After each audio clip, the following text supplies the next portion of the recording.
I know there's an effort by some people to try and bring as much confusion to the topic of Medicare as possible, but I want to bring as much clarity as possible, so I prepared a small chart here which will describe differences in our respective plans for Medicare. First, with regards to seniors, those are people who are today 55 years of age and older, today's seniors, if you will. My plan presents no change. The plan stays the same. No adjustments, no changes, no savings. The President's plan cuts Medicare,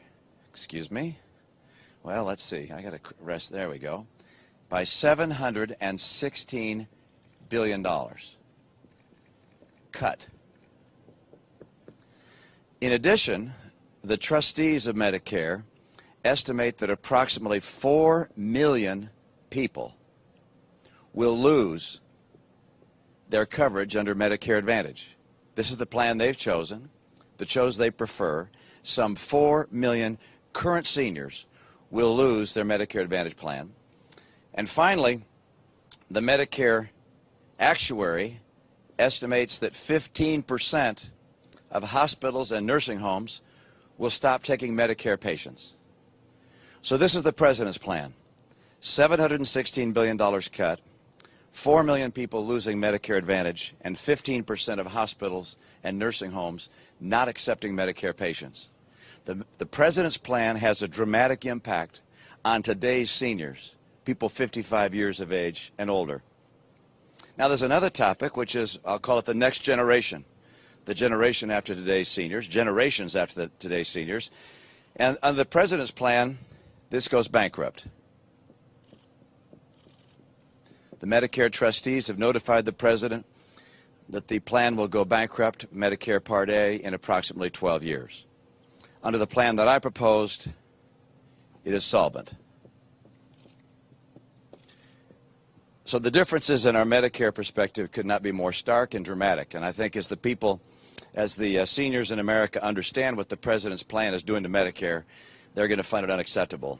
And we're going to get a lot of support from people who understand that Medicare should be protected for current seniors as well as for the next generation.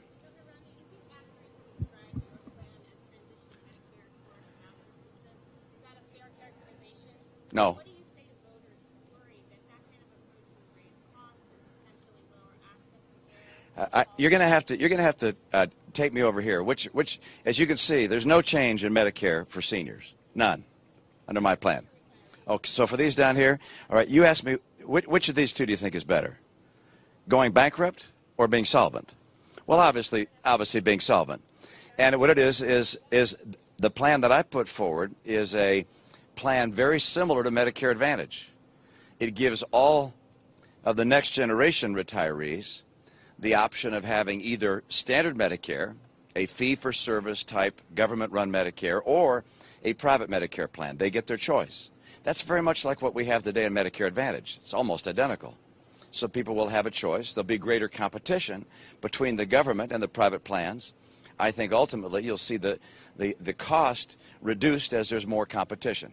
But the choice will be for individuals. I actually prefer consumer choice to government choice. Governor, on the tone of this race, in the last couple of days, you've said the President's campaign is hateful, you've said it's divisive, you said he's been angry, but poll after poll still shows the American people sort of like President Obama, think he's a good guy, a likable guy. Just curious what you think you see that the American people don't see with this president and his campaign. I think the American people are also disturbed with a campaign that's been as divisive as this campaign has been. And as I go to rallies and I speak to people about the tone of the campaign, there's no question they see the same thing I've seen, which is not drawing distinctions between our positions on issues, but rather personal attacks and the kind of divisiveness that I think is unbecoming of the presidency, and frankly, the comments of the vice president as well.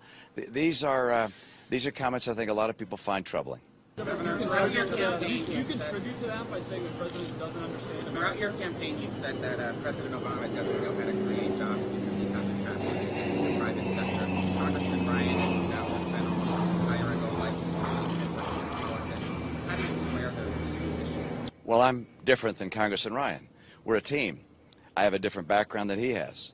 He has a background that'll be very helpful to me if I become president, because he spent 14 years working in Washington, working with Democrats, working with members of the staff in various administrations. I mean, he understands the process and mechanics of Washington and the personalities in Washington. That'll be very helpful to my administration. What I will bring to that team is a 25-year life experience in the private sector, understanding which policies will actually have the most positive impact on job creation. So we're a team. We bring in complementary skills. At the same time, we share very common values and principles. But does he have that real-world experience? You're obviously bringing out a whiteboard. You recognize this is a complicated issue to discuss Medicare. Do you worry that this is distracting from your main message of the economy? Do you worry that, this is distracting from the big momentum push you had by naming Representative Ryan as your running mate? Is this what you want to be talking about right now? I think we're the ones that brought up the topic. I wanted to make sure that people understand what the president has done in welfare, what the president has done in Medicare. In both places, he's made pretty dramatic changes, which I think the people of America will find illustrative of a very different point of view than I think most people have. In welfare, providing a removal of the work requirement in certain cases, I think, is surprising to people. Likewise, in Medicare, the president has taken action in Medicare which significantly impacts the kind of health care opportunities and benefits that will be provided to current seniors. This is going to be a big issue in places where there are a lot of seniors. Because, I mean, you look up there, our plan, no change for current seniors, and those 55 and older. His plan, $716 billion in cuts, with 4 million people about to lose the Medicare plan they've chosen, they prefer, and then some 15% of hospitals and nursing homes saying they won't take future Medicare patients.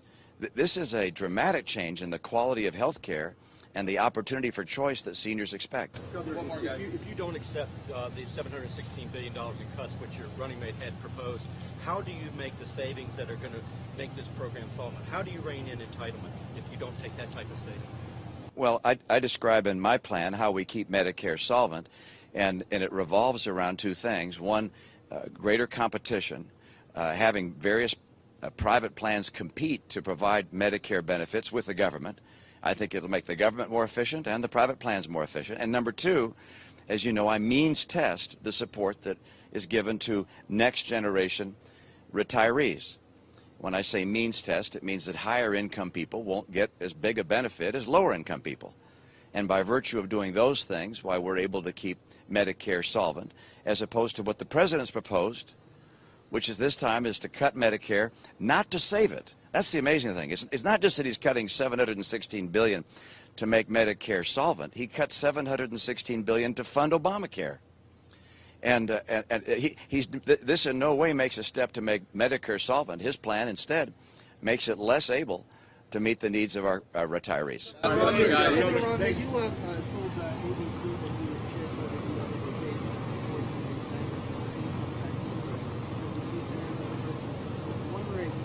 When you say I've refused to answer the question since then, it hasn't been asked since then. Okay. And also, wondering if you and President Obama are debating how much, what the tax rate should be for Americans, why shouldn't voters know what you yourself made, in particular in 2008 and 2009, when many... I've described my view on... ...the losses that were enough to clean their taxes close to zero. So many Americans, you said, had Many high-income Americans in 2008 and 2009 reported enough capital losses to bring their tax rates close to zero. So I'm wondering why voters shouldn't know. I just have to say, given the challenges that America faces, 23 million people out of work, Iran about to become nuclear, 1 out of 6 Americans in poverty, the fascination with taxes I paid I find to be very small-minded compared to the broad issues that we face. But I did go back and look at my taxes, and over the past 10 years, I never paid less than 13%. I think the most recent year is 13.6 or something like that. So I've paid taxes every single year. Harry Reid's charge is totally false. I'm sure waiting for Harry to put up who it was that told him what he says they told him. I don't believe it for a minute, by the way. But every year I've paid at least 13%. And And if you add in addition the amount that goes to charity, why the number gets well above 20%.